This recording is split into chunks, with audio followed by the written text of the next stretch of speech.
Welcome back and happy Tuesday. Now we're starting to see some thunderstorms develop up at the tip top of the big country. Has a pretty heavy lightning signature, so that seems to be the main impact at the moment. As frequent lightning with these storms moving through Stonewall into Knox County up there by Benjamin, Texas. Those temperatures are on a bit of a gradient thanks to a cold front that's starting to move through now the Concho Valley, where you can see these winds coming together. That's where that cold front is. So for a while today, it was stalled just around the I-20 line, but it's starting to move further south. That's going to help us see some of that rain develop further south overnight.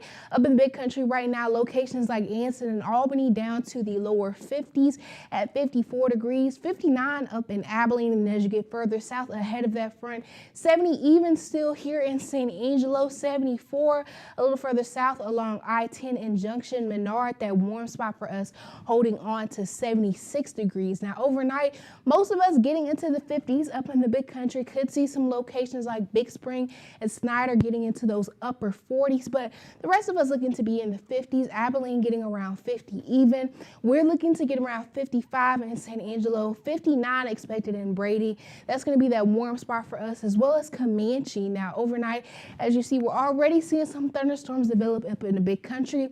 We're going to see more of that activity for the south. We'll talk about that a little more in a second, but kicking off Wednesday, mainly in the 50s. Just around lunchtime is when we'll hit that 60-degree mark.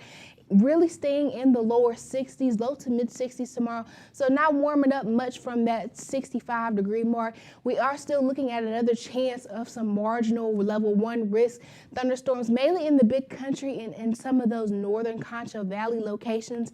The main impacts is going to be small hail, frequent lightning, but even some damaging wind gusts, but we're not looking at any tornado threats with this system. Now here's where we are right now, seeing mainly those showers developing at the far north of the big country. By midnight, seeing a few more isolated showers up in the big country, mainly north of that I-20 line.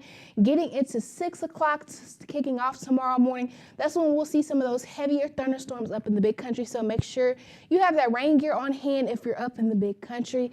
Getting into lunchtime, we're going to see things calm down for a bit, mainly with those cloudy skies. As that front moves further south into Wednesday evening, we'll see more of those thunderstorms develop up in the big country. We're going to see those rain chances continue on and off through about Friday. Then we'll get back to the 80-degree mark by Saturday before our next round of a cool down looks to come at the end of the weekend into the start of next week, where we'll be right back in the 60s.